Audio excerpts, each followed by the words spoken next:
एक बार गौतम बुद्ध से उनके एक शिष्य ने पूछा, गुरुजी कृपया हमें बताएं कि कर्म क्या है।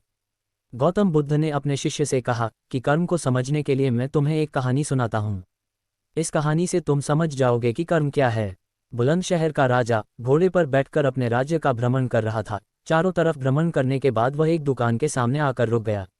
रुकने के बाद राजा ने अपने मंत्री से कहा कि मंत्री जी, मालूम नहीं क्यों लेकिन लगता है कि इस दुकानदार के लिए कल ही फांसी की सजा सुना दूं, इसे मृत्युदंड दे दूं। मंत्री राजा से इसका कारण पूछ पाते इससे पहले राजा आगे बढ़ गए।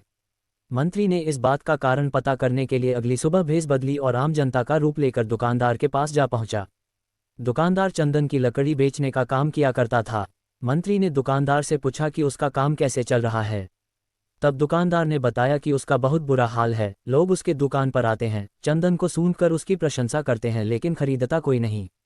मैं सिर्फ इसी इंतजार में बैठा हूं कि कब हमारे राज्य के राजा की मृत्यु हो और उनके अंत्येष्टि में मुझसे बहुत सारे चंदन की लकड़ी खरीदी जाएगी और शायद वहां से मेरे व्यापार में बढ़ोतरी होनी शुरू हो जाए।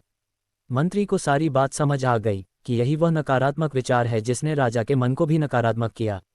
वह मंत्री बहुत बुद्धिमान था। उसने सोचा कि मैं आपसे थोड़ी चंदन की लकड़ियां खरीदना चाहता हूं। ये सुनकर दुकानदार भी खुश हुआ और उसने सोचा कि चलो कुछ तो बिका। उसने चंदन की लकड़ी को कागज से लपेटा और अच्छी तरह पैकिंग करके वह लकड़ी मंत्री को दी।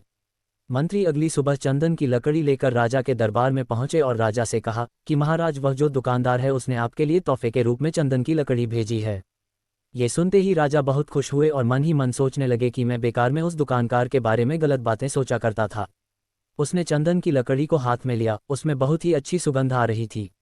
राजा इससे बहुत ही खुश हुए और उसने दुकानदार के लिए मंत्री के हाथों सोने के सिक्के भिजवाए। उसी आम जनता का रूप लेकर मंत्री अगले दिन सोने के सिक्के के साथ दुकानदार के पास पहुंचा।